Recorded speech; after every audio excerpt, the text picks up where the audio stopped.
Hello, Peter's friends. Hello, Hello. hello. How we doing?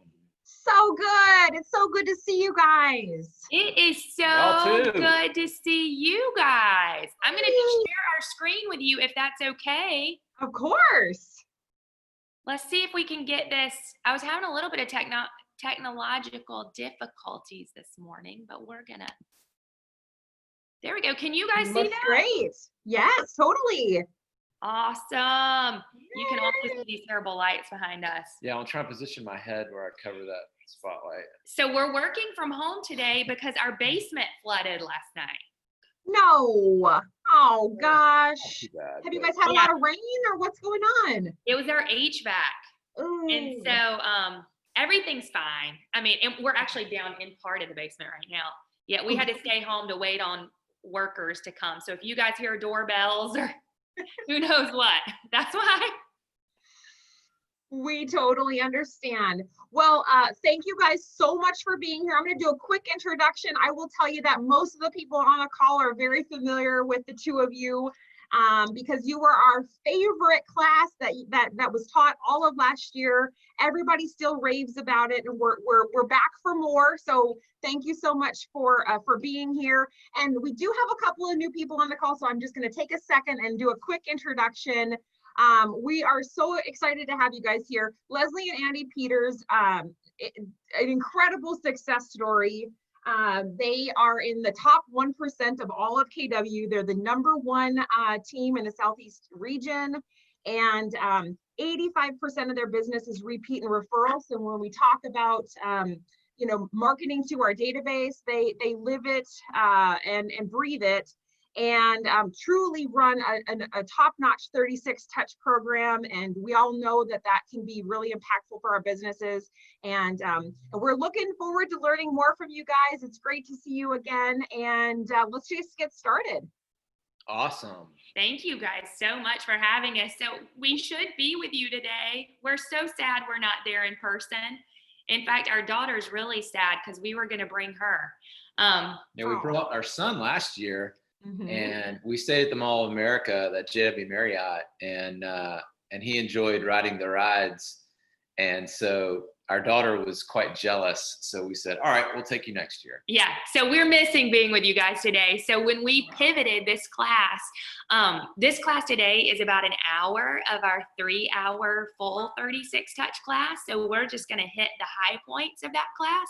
And also what I want us to do a little bit, and bear with us because it has not been updated for a virtual environment. I really want us though to dive in and talk about how we are pivoting in a virtual environment with some of our events. So we can definitely do that when we get to that slide. So if you guys have questions too, like feel free to put them in the chat box. We'll try to keep an eye on that. And we're just glad to be with you guys today. Yeah, actually, when we're sharing the screen, I don't know that we can see the chat. Okay, so Actually, we can. Yeah, we'll try and keep an eye on that. Yeah, okay. I think we'll keep an eye on it. Figure that out. If not, we'll go back at the end and answer any questions you guys have. Okay, so market your way to $1 million. And this is really based on the 36 touch program. 33 originally. 33 touch originally, that's in MREA. And what we know is that Gary and Jay are rewriting Millionaire Real Estate Agent. And what they've done is a lot of research, and they found that it's not 33 touches anymore, it's 36. So we're going to talk about the 36 touch plan that got us to net $1 million in 2018. So let's do it. I'll let Andy drive. I never get to drive, so that's great. So who in the world are we? Thank you for the introduction. We have a team of 14. This slide is slightly outdated, but this is our, I guess, volume for 2018. In April, we were the #1 group in the Southeast region. So we were super excited about that, even despite COVID. We had an amazing month. I think since March 15th, our team has put 70 homes under contract. But I was talking to Olivia, and I think they've put even more. So we've got a contest going on. So we got to step up our game. We highly believe in coaching. We have 2 coaches, Gene Rivers and Craig Zuber, who are amazing people. And I actually have a 3rd coach now. Craig's wife, Nicole, coaches me as well. And we're in Gary Keller's Top Agent Mastermind group. And then Andy, what's your side hustle? So I'm operating partner for 3 market centers in Atlanta. That's where I spend most of my time these days. And I'm on the team maybe a little over a day a week. Kind of focusing on inspiration and goals, and just helping the agents get what it is that they want. How does this business help them get what they want? So I'm a little bit more big picture, and Leslie is a little bit more of the action, decidedly taking action. I like action. Yeah, Leslie's an actionaholic. She makes stuff happen. So a couple years ago, actually, this is the latest slide, and this is from Family Reunion this year. They flashed the statistic on the screen, and it's even worse than it was 2 years ago. So let's look at it. It says, according to the National Association of Realtors, 90% of buyers and sellers say that they would use you again, and only 12% do. Why? Because they cannot remember your name. And I know that is so hard for us to think about, because we think, oh my goodness, I spent every weekend for 3 weeks showing houses to these people. We saw 50 homes. I missed my kid's soccer game. How could they ever forget me? And then 7 years later, you drive by their house and there's a for sale sign in their yard and someone else's name is on it. Has anybody ever experienced that? I think most of us that have been in the business for a while, we've experienced that, right? And what we know is that we just don't stay in touch. And so it's so crucial for us to build out a touch system so people don't forget us. And it's about really pouring value into people 36 times a year. So I know when we say 36 times a year, people think, oh my gosh, that's overkill, right? That's so much. Yet what we have to make sure of is that if we're providing value, it's not too much. And so you don't feel as guilty sending 36 touches a year if you're adding value. If you're not adding value and you're sending them recipe cards that go straight in the trash can and they could have gotten on Google, right? Then of course you're going to feel bad. So how can we consistently provide value? Yeah, that's probably the number one reason for what we call caller reluctance, which means your fear of picking up the telephone or reaching out to people is because we don't really have anything of value to share. We feel like we're bothering people, right? So that's the key, is you've got to kind of booby trap it and make sure that whenever you're calling people that you've got something valuable to share with them. And we'll talk about what we do there. All right, so let's take a look at, when we think about people that we're marketing to or we're serving, we think about METs and unmets. That's the old lingo that MREA uses. And a MET, what is a MET, Les? Like, what would you categorize a MET as? This is anyone that I would pass in the grocery store and I know them by name. And this is where I am constantly amazed at agents, because we coach across the country, we teach across the country, right? I'm constantly hiring agents to join our team. And one of the most common answers I get when I ask how many people are in your database is people say 100. I have 100 people in my database. And 100 people to me is your wedding list. Like, how many of you have gotten married and you think of like the top 100 people, right? Like, that's your wedding list. And we have to dig deeper. We have to really think, okay, if I go to the grocery store and I ran across this person, and I know their name, then they should be in our database. And one quick exercise that I would encourage all of you guys to do today, and especially for those of you taking Bold, right? And you're really adding to your database in Bold Pivot right now, I would encourage you to go to social media, go to Facebook, and cross-reference all your Facebook friend list with your database. And I bet you will find hundreds of people that are not in there. So that's a great exercise to really dive in. So for every 12 people, Andy. So for old MREA numbers, say for every 12 people that are in your database that are marketed to 33 times a year, you can reasonably expect 2 closings out of those. And the reason it's 2 and it's 12 to 2 and not 6 to 1 is that for every 12 people you market to, you can reasonably expect one of them to give you a referral, and you can reasonably expect one of those people to do business with you. So that's how we get the 12 to 2 ratio. We've actually seen that play out significantly in our business. In fact, almost within less than 10 deals, it's been accurate every year. So we'll take a look at that in a minute as well. On the flip side of things, we look at the unmets, and unmets has actually been a little bit more tricky for us. We've had so much success on the met side. When we tried to do, I hate the word try, when we have implemented systems and models to love on and touch our unmets, we've found a much further diminished return than what even MREA says. So MREA says that for every 50 people in your database that you basically put them on a 12 direct, so 12 times a year you're touching them, you can reasonably expect 1 sale. We were actually on the phone with Garrett Linderman years ago. This has probably been three plus years ago. And they were interviewing us for MREA2 and how we've implemented the 33 touch and how that perhaps has changed through the years. And after we kind of gave them our data and shared with them some of the things that we do, he asked us if we had any questions for him.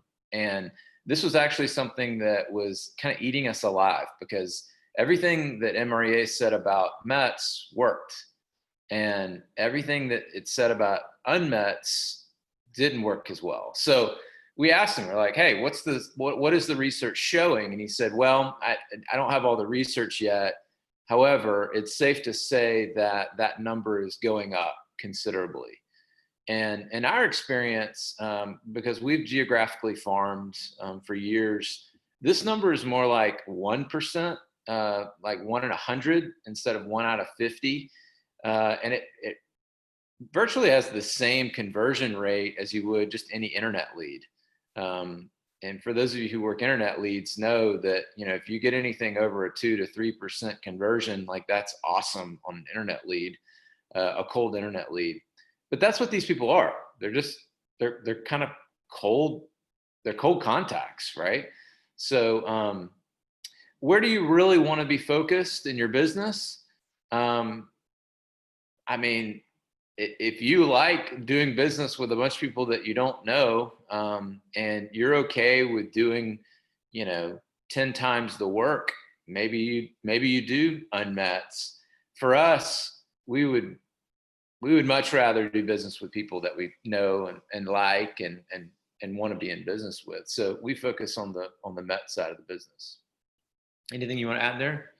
No, I think we're good. Let's roll. All right, so let's do some quick math, just so you guys can get some perspective on how this program would actually work for your database.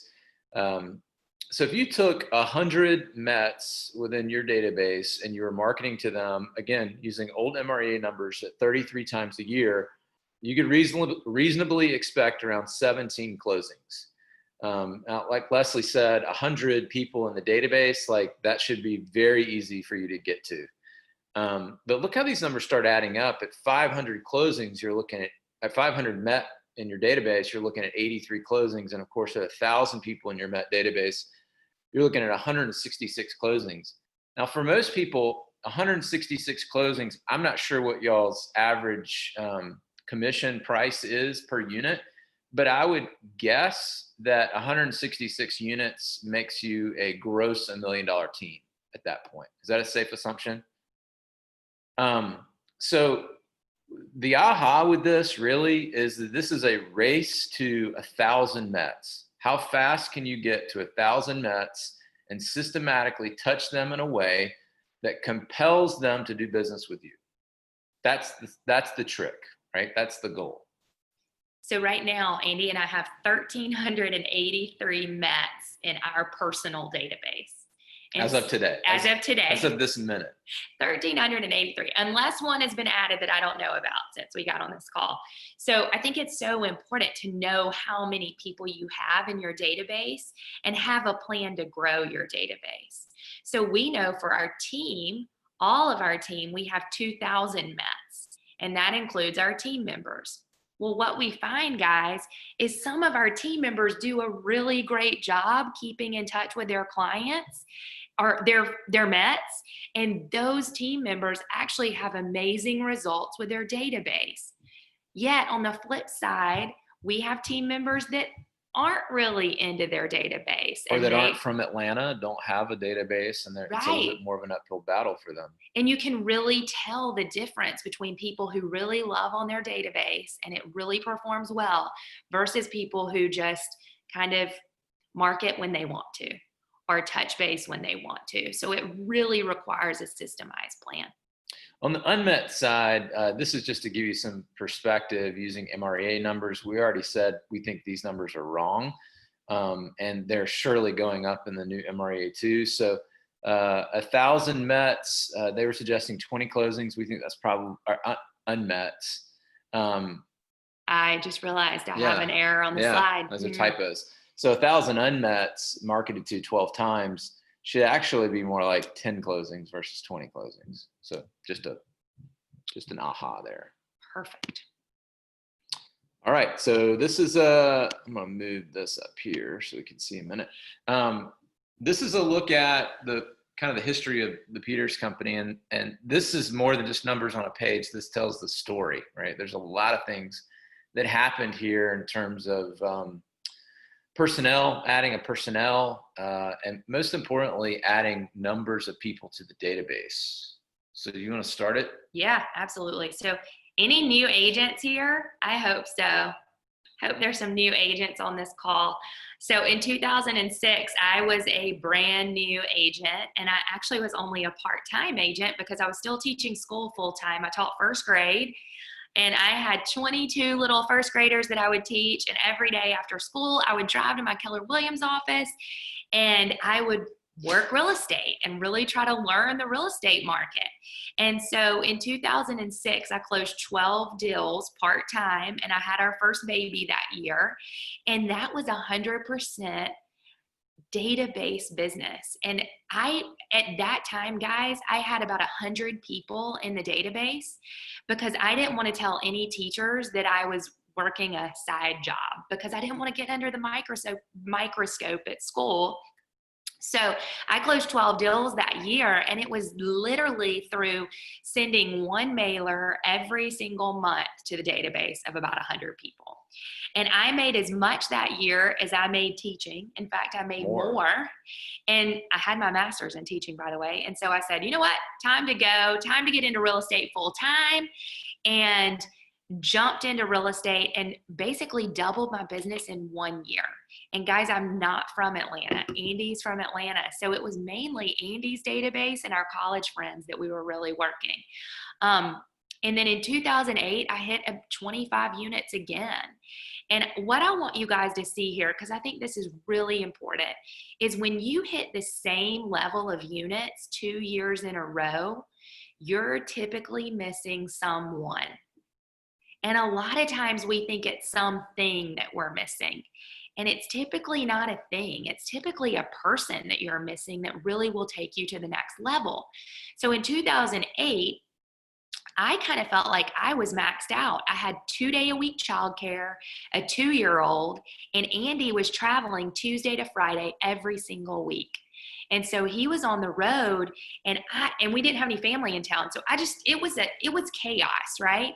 And I really felt like I was losing business. So I needed someone. And what I want you to hear, especially for newer agents or even moms, that it's not always an assistant that's your first hire.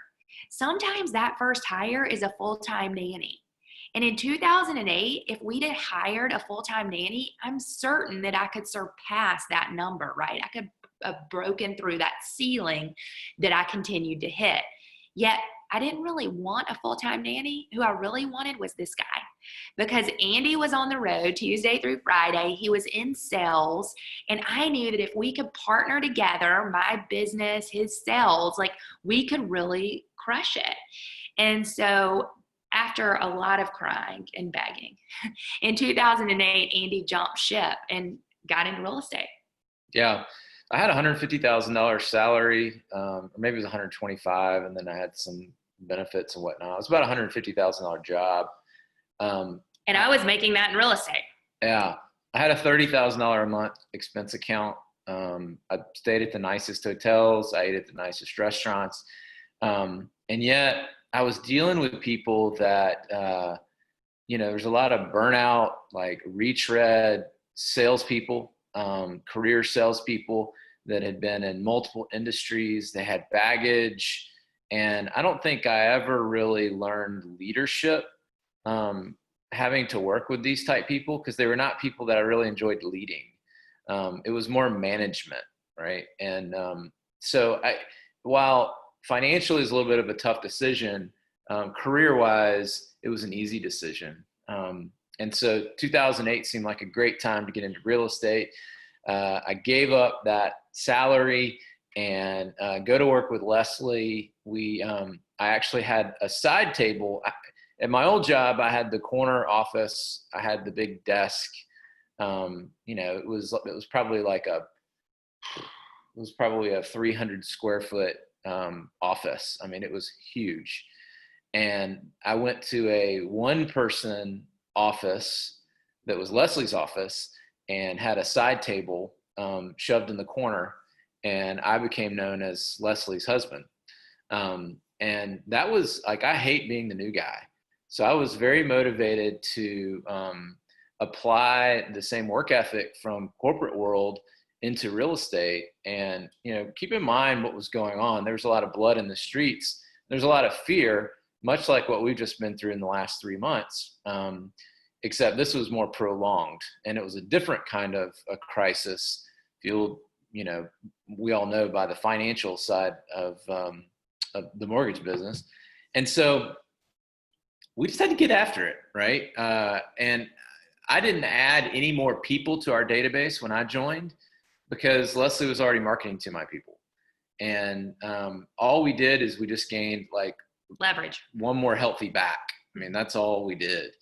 And you'll see that show up in 2009. Again, as the market's crumbling, 2010 was the pit of the market for Atlanta and for most of the nation. But 2010 was a little bit of a stressful situation because it was the first time we went backwards. And in that moment, this is when we realized what Leslie was talking about. We're missing somebody again. And we hired our first assistant in 2010. And as people were literally getting out, getting real jobs, we got serious about an MRA book. And you see that show up in a really big way. Thanks to our Market Center leadership, our productivity coach, our assistant team leader, our team leader, all of the staff saw something in us that perhaps we didn't see in ourselves, and just ensured that we followed the roadmap. And I think it's important to note, we doubled our business with one hire in 2011. And I want to take you here a minute, because I think this is a crucial thing to understand. Is 2011 was the first time that I was actually lead generating for 2 hours a day. Consistently, and running a 36 touch plan. And it was because I had help, right? I had the leverage to do it. And so in 2011, we said, okay, you've been telling us forever to do a 33 touch plan. We now have the leverage, and we're going to jump in and do it. And so those two things combined, between lead generation and the 33 touch plan, literally doubled our business. And in 2012, we hired our first buyer's agent, who's still with us today. And we went from 64 to 90 units. And then in 2013 was our first millionaire real estate agent year, and we grossed $1 million. And I don't even know the size of our database then. It was probably around what? 700 people. And then we go backwards in 2014. So it's another like moment of, oh my goodness, we're missing people. And I love to talk about this just briefly. And I know this is a little outside of 36 Touch, yet this is where our life really changed, because at this point, yeah, we were missing people in our organization, but we were also missing a coach. We had really outgrown the leaders in our life. Like they had never. And our team leader was telling us, like, Go. You need to go fly. You need to Go out get of a this coach. mess. You're going to have to, get on airplanes now to go meet mentors. And that really encouraged us to go beyond the market center. And that was our first year. We actually hired a coach, and we hired Gene Rivers, and it cost as much as like a Honda Accord for 1 year. And we really debated over that. But what I want you to hear is that one thing is probably the most pivotal moment in the last 14 years of my real estate career, because Gene comes in and he opens up our books, and he literally flew to Atlanta and spent 2 days with us. And he opens up our books and he's like, you guys are making tons of money and you have no life to live. And at that point, we were not traveling. Like we would not go on vacation for more than 5 days. We had 2 little kids and we didn't feel like we were present with them. And so in 2014, Gene said, this is about people. This is no longer about you guys. This is about people and pouring into others. And we have got to get other people on your team. So in 2014, we went full steam ahead with building a MREA team. And all the growth since then, guys, has been this commitment to the 33 touch, 36 touch plan and adding people. And guess what you get when you add people to your team? Databases. You get their databases. So when I'm hiring people, if any teams are on this call, I'm really big about hiring magnetic people. And you know how I find that? I look at their social media profiles, because you can tell so much about how magnetic someone is and how large their database is by looking at their social media profile. So I'm looking for people that have thousands of friends. Yes, thousands of friends, right? Not just 100 or 200. Like I'm really looking, do you have 1,000 friends on Facebook? Okay, a little too much about that. We got to get on with us. Well, the only thing that you probably need to point out here is you can see the way the touch program changed through the years. And every time it changed as a result of having another leverage piece. And, in 2008, when I came on, we added an email newsletter. Prior to that, we were sending just a monthly mailer. And what we knew and what Leslie had learned from one of our first team leaders was if you only have enough money to send one thing a month, you better make sure it's doggone good. So we really spent a lot of time, and even before I was in the business, we would brainstorm like, hey, what would be really cool that would fit in an envelope? And how do we create like a unique message around it? And so Leslie was really good about getting people to, conditioning people to open her mail. We'll talk a little bit more about that here in a little bit. Absolutely. All right. So the first thing that, we've all heard this from Keller Williams. The first thing that we have to do is we have to have a good R&D department, and R&D stands for rip off and duplicate. You're with a company that, really pours in at such a high level. I think we take it for granted. You look back at the last 90 days, it's like every day is family reunion and mega camp rolled into a day for 90 straight days, it feels like. And that's just who we are, right? And we pump out all these ideas, we share everything. And the reality is that then it becomes on you. Like if somebody's willing to share with you everything they do, that means you can go copy it, adapt it to your brand, adapt it to your messaging, and get into action on it, right?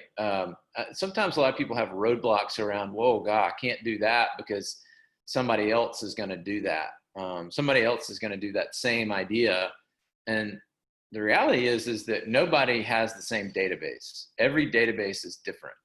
And while there could be overlap here or there, like, don't worry about it, right? Don't get in the weeds on that. Just make your plan and work your plan. So when we think about creating a marketing plan, there's 4 things that we concentrate on. The first is consistency. if you were going to do this for 3 months and stop for 3 months and do it again for 3 months, you might as well just save your money and not do it at all. It's not going to give you the return that you're looking for and that MREA suggests. So consistency. The best way to create consistency is to create the plan so that you don't have to think about it in the moment, right? So that you know, okay, this month, this mailer or this event takes place. You know, and booby trap it in a sense of like, okay, I know it's got to go out at this day in order to be in mailboxes by this time for the event, right? Or I know I need to be having these type conversations ahead of this event. And that's a great marketing plan. I think that's why real estate agents in general have like inconsistent roller coaster businesses, is because every January, I want you guys to think about it. Like you come out of the gate and you're so excited about a new year and this is going to be the best year ever. And what are you doing in January? You're lead generating, right? And you're sending out awesome marketing. So you're doing both. And then what happens by March? March, your results have paid off and you've gotten clients. And so we start serving those clients. And what's the first thing we stop doing? Marketing, because we don't have enough time for that. And if you plan out your year in advance and you are consistent and you build consistency in and booby trap it, then you will not have a roller coaster business. Yeah. Creativity. This is really about, you know, be fun. Have a little bit of fun with this. What do you enjoy doing? And really, if you're trying to do business with people that you like, people are attracted to you, right? Let your personality, don't build your brand, don't build your company on personality, but from a marketing standpoint, you can by all means use your personality and be fun. So let's talk a little bit about creativity. Yeah. I think creativity is crucial. Do we want to shut that door? Because it's really loud in our can. house. Sorry, guys. We have workers here today. It's really loud here. So creativity, let's talk about it. This is so crucial. How many of you are like, I am just not creative at all? Anybody? I'm just not creative at all. There's ways that you can find creativity and find inspiration to be creative and hire creativity, right? Creativity is so important. So early on in the business, it was like 2007 and I was 26, 27 years old. And I was coming home and telling Andy like, hey, I just got a $750,000 listing. And he's like, how'd you get that? How old are they? And I'd be like, oh, they're, you know, our parents' age. And he was like, well, they're going to give you a shot, you know? And I'm like, yeah. And I was like, and I've been asking why. And I said, you know what the answer is? That I'm creative, that I market myself different from every other real estate agent. So they think that I can market their house better. So I want you guys to really get that. What you send out cannot be mediocre, because what your clients think they're hiring you for, now you know that this isn't the case, yet they think that they're hiring you for marketing their home. And that's the only thing. You know it's pricing, you know it's negotiations, you know it's so much more, but they think it's for marketing their home only. And so how you market yourself and your business actually really matters. Creativity matters. If you're not super creative, there's 2 websites that I really like. And I should put these in the chat box if I can figure out how, since we're screen sharing more. The 2 websites are popbyideas.com. And that website is amazing because she gives you monthly ideas to actually pop by someone's house and give them something. So maybe at the 4th of July, she's telling you to go deliver sparklers to everyone in your neighborhood and say, your referrals make my business sparkle.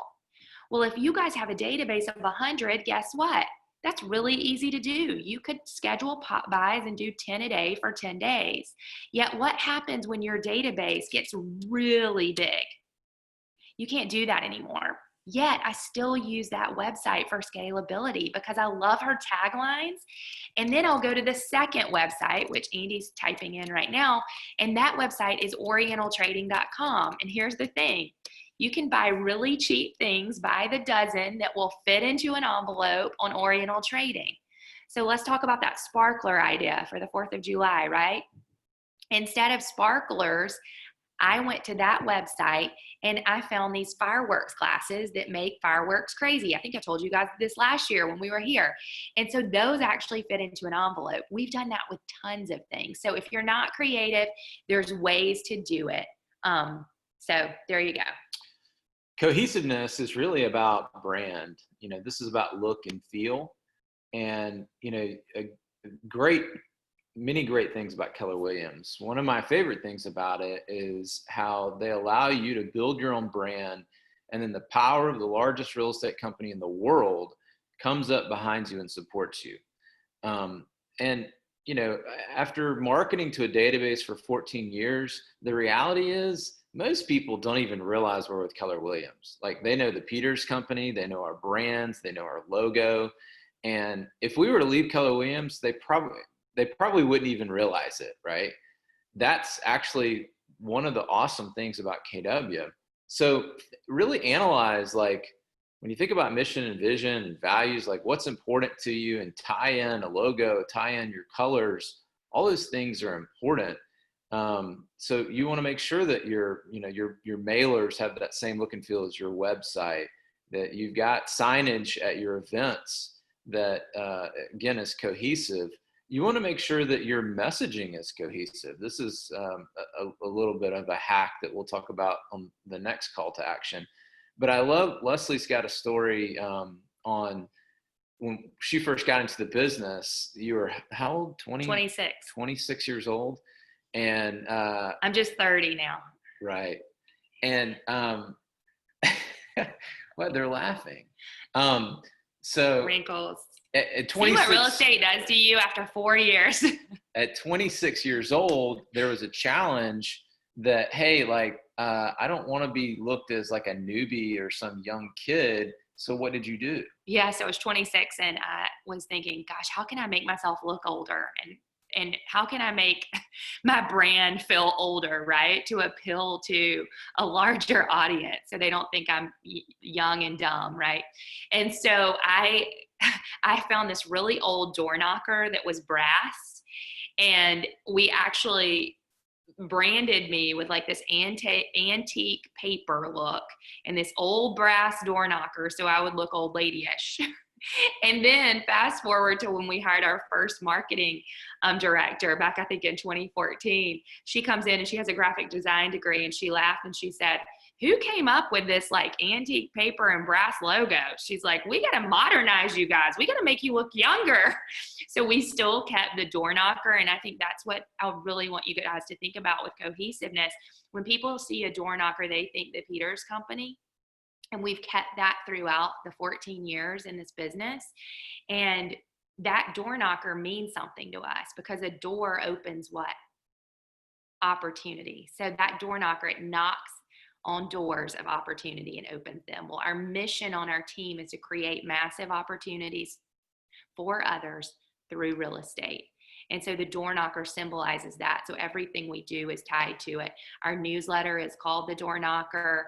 We even have door knocker socks that we send to clients when they send us a referral, and it says your referrals knock our socks off, right? So everything we do is tied to that cohesive thing. Some of them get the door knocker for agents, right? Yes. We do an agent newsletter every month where we basically... It just went out this morning. Oh, cool.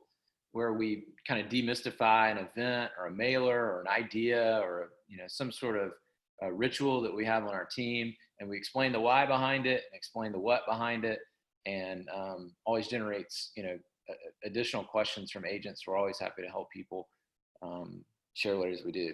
The last one's call to action. And so call to action, this was probably the one that we failed forward on the most. Early on, we sent a lot of pretty things, and we just assumed people would do business with us. And what we learned is that we had to make an effort. We had to make offers, and we had to have a very strong call to action to get people to do what it is that we want them to do, which was, of course, refer us or use us. And so we, instead of using the old, hey, who do you know that wants to buy and sell or invest in real estate, instead of using that old, tired script, we started getting really granular with it. and what I mean by that is, hey, who do you know that's currently renting an apartment that might be interested in buying their first home?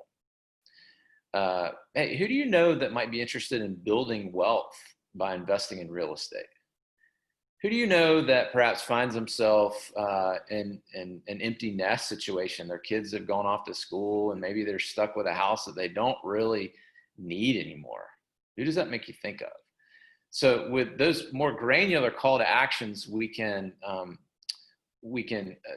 of piggyback on those, and we could say, we've got a first-time homebuyer seminar. We've got an investor seminar. We've got a downsizing seminar. So by making these offers, not only in our print advertising, but in our phone calls, in our conversations that we're having, we can actually drive people through that funnel, and we can generate leads a lot faster. And you change up that call to action. You change up that call to action, at least every quarter. Some might even say every month, but at least every quarter. I think that's important to keep it fresh. Okay, so what you guys have probably been waiting for, and I'm gonna do away with the chat bar just so I can see the screen. This is our 36 touch plan, and it's changed. So guess what? We're gonna talk through some of that too. Our events are, obviously, we're doing a lot of virtual events, so we're gonna talk through those. We have actually always based our marketing on mail, because we know, guys, that no one's mailing anymore, right? And so we want to go against the flow. So if I'm just emailing, think about how many emails you receive in a day, right? I mean, delete, delete, delete, unsubscribe, right? So the basis for us has always been mail. And every quarter, we use the same formula. And that formula is, one time a quarter, you're going to receive an item of value from us. Now, what is that? This is how you get people to open your mail. So remember the fireworks classes that I talked about? That's an item of value, because you don't want people to pick up your mail and throw it straight in the trash. You want to condition them to open it, and you do that by sending fun things. Like, for instance, we sent phone wallets. I think you guys can see this. So we sent phone wallets. That fits into an envelope with no extra cost. We sent eyeglass cloths, and that was actually cute. It said something about 20/20 vision, that we can help you see clearly with the real estate market, or it had a cuter saying than that.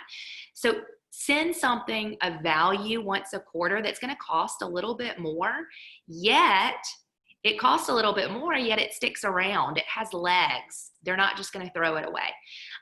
One of those quarterly mailers is always an event invitation around our event. And guess what? We've pivoted events. We're now virtual. So we'll still do an event invitation, inviting them to something, even if it's on Facebook or Zoom, right? And then one market update. And so you want to educate your people on the market. Gary tells us to be the economist of choice for our database. So don't just share boring statistics. Actually look at, I call it party chatter. Every month, when I get the statistics of the current market, I look at it and I analyze it, and I find a few things that I think people would be interested in. Because when you're out and about in a social setting, don't people always ask you, how's the market? How's the market? How's the market? And you want to appear smart, and you want to know what you're talking about. And so I call that party chatter. And then that party chatter goes into a postcard about the market, things that I actually think that they would be interested in. For us in Atlanta right now, something that's really interesting is our failure to sell rate. Our expired listings have actually gone down. Our withdrawn listings have gone down. Just the opposite of what you would think with the current crisis we're in. So I think it's really important for you to have that data and information that you can share. That's interesting. Then we have 12 email newsletters. Ours is going out today. If you want to see what it looks like, it's posted on our Facebook page at The Peters Company. You can just type in The Peters Company and follow us on Facebook, and you can see that newsletter today. We're obviously using video in that. We're putting all of our listings in. A lot of people at this point, Andy, on this call may be getting overwhelmed. Yeah. Because it's 12 mailers. It feels like a lot. 12 email newsletters, and we're not even to the events yet. And I know what they're thinking. Some of you are thinking, oh my goodness, you have a team. You can do all this, right? I'm just an individual agent. I can't do all this. Guys, you can. And here's the secret. Could you send one mailer a month? Absolutely. You can send one mailer a month. There's awesome templates on KW Designs, right? We hire Etsy to do our event invitations for $15. I mean, there are so many ways you can do that for really reasonable rates. And then email newsletters. You're going to see ours today if you visit the Peters Company on our Facebook page, and you're going to say, oh my gosh, it's so much information. Well, guess what? It doesn't have to be. Start small. Could you write one article a month about the market? If you could, there's your email newsletter. That's it. And then let's talk about events. So let's talk about events prior to this. We love the face-to-face, toe-to-toe time with people, right? Because that's where you really develop connections that last a lot longer. So we're missing those tremendously. What do our events typically look like? We always have a movie event where we show a movie. This particular year was Mary Poppins. This year was Star Wars. So always do that in January. When it's cold. When it's cold. You guys have a little bit more cold weather than we do. Yeah, so when it's cold, we rent out an entire movie theater. Our second event is an Easter egg hunt. We have it at a historic home in a suburb of Atlanta. We had 2,000 Easter eggs, and it's typically 200 people. We have pictures with the Easter Bunny, make it really fun. Our third event is always our Kentucky Derby party. Our Kentucky Derby party is adults only. We usually have a smaller crowd. It's at our house, and we raise about $2,000 in 2 hours for charity. We love that. Strategic giving, right? You bring all of your database together and do some good in the world. And then our fourth event is always our pumpkin patch, which used to be in our front yard with 100 pumpkins, and now we've outgrown our house, and so we actually go to a pumpkin patch. So that's what our events have always looked like. And you're thinking in your head too right now, you're like, 4 events, 5 events, that's a lot of money, right? Well, guess what? Our event budget this year was $44,000. You know how much we've paid of that? Zero. Not because too that we're not having them. Last year was 44. Last year it was 44,000, and we paid none because we got vendor sponsors. So for those of you that are individual agents, I would really encourage you to start off with 1 or 2 events a year. Maybe do a fall and spring event. And could you do tacos and margaritas? That's really cheap at a local Mexican restaurant. And you could partner with your inspector or your mortgage lender. So there's a lot of ways to be really economic with events. But Andy, the real reason we love events is because it creates a lot of communication. For those of you that have a hard time picking up the phone and calling people, right? Because you don't know what to say, it's super easy to pick up the phone and call around events. Nobody got offended by being invited to an event. No, so every call for us is around an event. Now, do we want to talk about virtual events really quick? Because we only have 15 minutes. Oh my goodness. So let's talk about virtual events. How have we pivoted through this? Immediately, we said we have to do something different and we have to pull our database together. And what happened in March? People were in fear, right? I mean, we've never seen anything like this in our lifetime. And people are so worried that this is going to be a repeat of 2008 to 2011 and the housing crisis meltdown, right? I mean, we have clients in our database worried about losing their jobs and not being able to keep their homes. So I immediately went to, I need to do a presentation. There's an article that came out in Keeping Current Matters. I don't know if you guys get that or not, but there was a great article and it said why this crisis is not going to be like 2008. And there were 5 reasons. And one of the main reasons is, number 1, people have equity in their homes now. And number 2, there's just not enough inventory. There's not enough inventory. And so I said, sure, we could share this with our agents, which Andy and his team leaders did. Yet, why are we not sharing this with our clients? So I put together a PowerPoint presentation through Zoom, and I shared that with our clients, and we put it in our email newsletter. We added it to our YouTube channel just to calm people's fears. Then we started getting all these questions about, so what is the market doing, right? So then Andy and I did a fireside chat where we went Facebook Live and just answered people's questions. They could come in, and it was happy hour time. It was like 6 o'clock, and they could join us just to ask questions about the market. So that was really great. And then we said, okay, how can we involve families? right? And Keller Williams, guys, has come out with some amazing content. And don't delete these emails when you get them because they're really awesome. They sent out a virtual scavenger hunt. And so they sent out the whole PowerPoint. We didn't have to do anything. I think we put our door knocker on there so we could brand it for ourselves, and that was it. And we had a Zoom, our virtual scavenger hunt, and it was with our database, and we gave away prizes to everyone. And it was just a lot of fun. Keller Williams has actually just put out a virtual trivia night. Yeah, and the way you actually get this stuff, y'all, because I didn't know this until recently, but if you go to KW Connect and you type in, like in the search bar, just type in KW Connect, you can actually follow KW Connect within KW Connect, and that's the distribution list that they distribute a lot of these ideas in. Now, I would never have known that if somebody hadn't shown it to me. But once you subscribe to it, you start getting all these, they're almost a daily email with things that they're uploading. They're basically value add. And what we found is that we've been able to just plop our logo on it. Like it's so easy. It's great looking. You don't really need to change a whole lot. And they're almost like plug and play events. Yeah, and our trivia night we've already scheduled for June. We're also doing like a virtual thinking about selling your home seminar. We're going to do that in a couple of weeks. So we're just doing a lot of virtual events, and we're trying to appeal to all different demographics, right? Because we know not everyone in our database is 40 years old with 2 kids. And so we want to appeal to the first-time home buyer, and we're going to do actually a first-time home buyer seminar. And then we want to appeal to those that may have to sell their home because they're in forbearance and can't make that last payment. And so Andy, you actually did a forbearance interview because guys, right now, we know that 41 million Americans are in forbearance. And guess what? At the end of 90 days, their 3 months is going to come due, and a lot of them are not going to have the money to pay that, and you need to be a resource for them during this time. So that's how we pivoted. They're either going to have to list their house to grab their equity, or they're going to have to short sell if they don't have any, or worst case scenario, they're going to let their house go.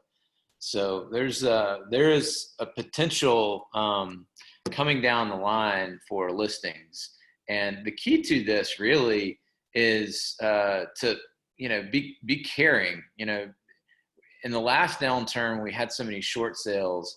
My aha was just he or she who preserves someone's human dignity throughout a very difficult financial or turbulent time in their life, like you're attached forever to those people. I mean, I still have people that we helped with short sales that are just indebted to us, that send us business and have done business with us since. So I'm not telling you that it's going to be like 2008. But I think there's going to be some opportunities that will resemble that, and you want them to think of you. One other nugget that I'd say real quick when it comes to conversations, because you're lead generating around these events or you're talking to people at events, and the number one question that I ask people is, when's the last time you thought about moving? Because we can go in a lot of different directions with that question. Well, what stopped you from moving, right? We can get into a more of a motivational type discussion. And the second question that I like to use is, hey, what's your dream home look like? And when do you plan to be settled in that home? What's stopping you from buying that now, right? There's so many different directions we can go in, but those 2 questions, when was the last time you thought about moving and what's your dream home look like, really attach people to you and allow you to have an emotional conversation. So how do we get to 36? I'm watching time, I promise, guys. How do we get to the 36 touch? It's a personal touch, right? So it's a baby gift, a wedding gift. If their dog dies, sending a memorial. It's an anniversary CMA every single year. So these are ways that you stay connected with them. And one of my favorite things Gary has said over the past few years is stop marketing and start serving. And this is what those personal touches do. If you're lead generating every day, if you're in social media and you're becoming a part of these people's lives, guys, they're not a number. They're not transaction number 100 of 1. this year. They're a person. And so how do we get into a relationship with them? And we do that by becoming a part of their life. And that personal touch is really about that. Okay, so as you get started, there are a couple of tips, and I'm going to go quick because I want to have time for questions. So number one, who is your attractive character? There's a book called .com Secrets. by Russell Brunson. Andy loves it. No, I don't. It's boring. Super boring. But this concept's important. But this concept from .com Secrets is really important. And it talks about you're the attractive character. People are doing business with you because of who you are. So who are you? Are you a leader, adventurer, reporter, or reluctant hero? Brad Paisley says I'm so much cooler online. Mm-hmm. So who are you online, right? Who are you in social media? Right? So really think about who your attractive character is. And if you're not sure, go look at the past social media posts that have gained the most likes and the most comments. That's who you are. Okay. And do more of that. I said, be you. People want you. Like, people don't want perfectionist, like, person that does no wrong, right? Yeah. If you look at that fireside chat that we did, we had dogs crawling all over us, and our daughter is like laughing and telling us the comments that people are making while we're live on video. And it's like, it doesn't, perfection is overrated. It's overrated, and it's the enemy of done, right? You got to just get into action. Yeah. So be you. People like that. People want genuine. And I just said, unless you're negative Nelly, and don't be negative Nelly, be positive Patty. Okay.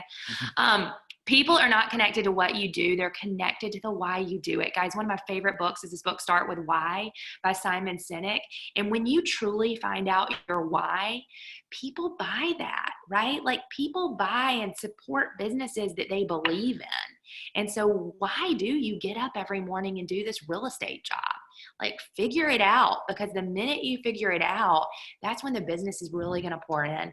And then for all of you that are thinking, oh my gosh, 36 a year, like, that is way too many touches. I'm never going to do that, right? I want you to remember that millions are made in the mundane. And it's not a lot of fun all the time, and it's hard work, and yet millions are made there. And just like we talked about, one of my favorite quotes that Gary said is, stop marketing and start serving. So what are you going to start today? Here's some ways that you can keep in touch, and then we're going to look at the chat box for any questions that you guys have. We actually have this monthly marketing e-newsletter for agents. You can sign up by going to this site, and we just share with you monthly tips. Our Facebook 36 Touch page is here, and we have a lot of people sharing their ideas across the country on that page. And this is how you can actually reach us in Atlanta. And then let's look at the comments. Chat. Okay. If you have any questions, guys, shout them out. Or take yourself off mute. Or either one. Anybody? Is anybody crying or dying? Yeah. We've got 4 minutes. Who's going to be the brave soul? What's been your best virtual event so far, guys? What's been the best one? You mentioned quite a few, but where did you have the most interaction? I think the Facebook Live fireside chat. We had a lot of people involved in the virtual scavenger hunt for families, yet I think the response was probably better in the fireside chat, because I actually got phone calls after that with clients or potential clients asking more questions about the market. It generated leads. The other one was more entertainment of the database. It was just adding value for families. Yeah. I think that fireside chat was important. Yeah. And we're actually going to do a poolside chat this summer. So another update on the market.